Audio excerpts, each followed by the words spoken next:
This is Autoline Daily reporting on all aspects of the global automotive industry. Say, could Tesla have a blowout sales quarter? Sure looks that way.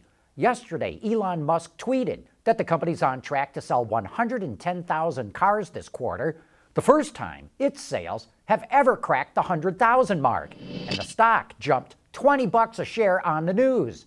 This could be an impressive milestone for Tesla. It still only has one assembly plant, and it's lost most of its sales subsidies in the U.S. If the company does sell over 100,000 cars, it shows that demand is strong and that there's a lot more upside potential once it gets its plant in China up to speed. Speaking of Tesla, I had an interesting phone interview with Jason Torchinsky yesterday. He's a senior editor at Jalopnik.com who just wrote a book about autonomous cars called Robot Take the Wheel. And he's pretty critical of Tesla's Autopilot system, starting with the name Autopilot. And you can find that interview right now on our YouTube channel. And you know, at some point in the future, electric cars are going to catch on. And that poses a risk for tens of thousands of workers who manufacture traditional piston powertrains. Get this, a piston engine car uses over 100 forgings. An EV uses less than 10. A traditional car uses 150 pounds of aluminum castings. An EV uses 80. And of course, EVs don't need radiators, exhaust systems, mufflers, or a host of other components. Even if electric car sales only reach 25% of all sales, that could eliminate 30,000 jobs just in the U.S. alone. And it's not as if those jobs can transition to making EV batteries, because battery assembly is already 99% automated. You know, we've probably got about a decade before this really starts to hit home, and every country that makes cars better start making plans right now to figure out how they're going to deal with this job displacement.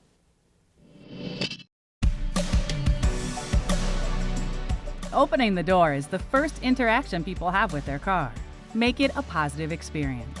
With XL Entry, we'll help you make it smoother, quieter, and safer. We are KeyCurt, the global technology leader in automotive locking systems, with operations in Metro Detroit. Open the door to new access systems. Visit us on newentry.com. KeyCurt, technology that leads.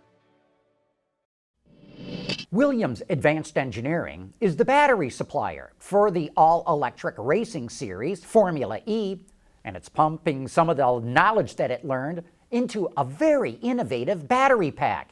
It uses what they call adaptive Multi-Chem technology that combines Samsung cylindrical cells with pouch cells from A123 systems. The cells are separated from each other in each module, with the cylindrical cells providing energy density and the pouches giving high power. Each module uses a bidirectional DC to DC converter to deliver the energy, even allowing energy from one cell to power up the other. This setup results in a 37% increase in energy density. The 60 kilowatt hour battery has a peak power output of 550 kilowatts, which it can deploy in a 20-second pulse, and it can absorb that same amount of energy in regeneration for 10 seconds. The pack's also lighter. Including the outer case, it weighs 385 kilograms. That's roughly 850 pounds. For comparison, the 60 kilowatt battery pack in the Chevy Bolt weighs 960 pounds. Williams says the new battery would be a good application in motorsports, hypercars, and even airplanes. Say, why is it that other electric vehicles from traditional automakers can't match the range of Tesla's? Could it be that they're scared? Scared of disappointing and losing their customers? Jalopnik recently did an interesting comparison with the Audi e-tron. It has a 95 kilowatt hour battery that provides 204 miles of range, which is way less than the Tesla Model S 370 miles from a 100 kilowatt battery. But because charging a battery to full capacity is not good for it, Audi allows 83.6 kilowatt hours of the battery to be used. The e-tron also has a pretty intense cooling system for both the battery and motors, which also saps more power. Audi says it could have provided more range, but its research suggests that the majority of its customers would charge overnight at home, so more range is less of a concern to them. Well, that kind of surprises us. All the consumer surveys show that driving range is a major concern for people considering EVs. And besides, Tesla's batteries have proven to be quite reliable. Okay, enough of all that EV stuff. Let's talk muscle cars for the moment. Dodge just announced prices for the 2020 Charger lineup, which now includes the Charger Scat Pack wide body and Hellcat wide body, and the limited production 50th anniversary Daytona Charger, which adds an extra 10 horsepower and is priced at just over $74,000. The Charger Hellcat wide body gets a minor grille facelift and extra interior options and costs just under $70,000. The Scat Pack wide body has less horsepower than the Hellcat wide body, but offers some suspension perks, and it costs just under $50,000.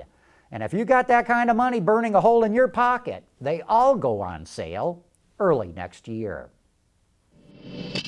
Autoline Daily is brought to you by Bridgestone Tires, your journey, our passion, and by Keycurt, technology that leads. The UAW strike against General Motors is closing in on 2 weeks long, and it's really starting to hurt a lot of innocent bystanders.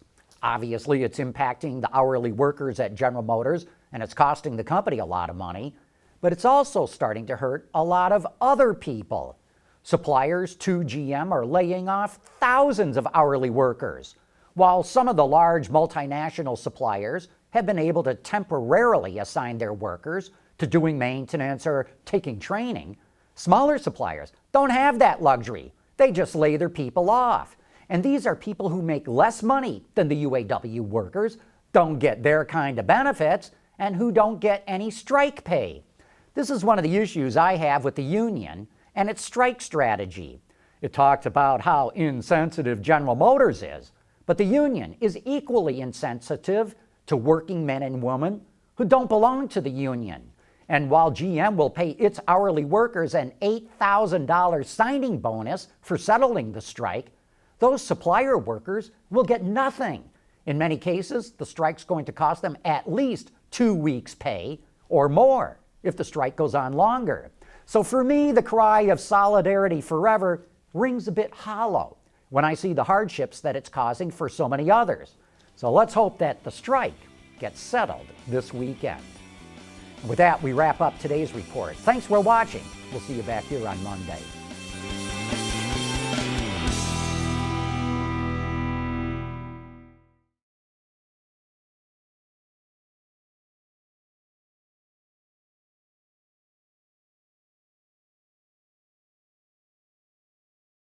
Wards is the industry leader for news, data, and analysis. That's why companies across the globe subscribe to our premium service, maybe even your own. Log in for subscriber access now. Check your company's intranet for details, and rely on wardsauto.com to keep you informed.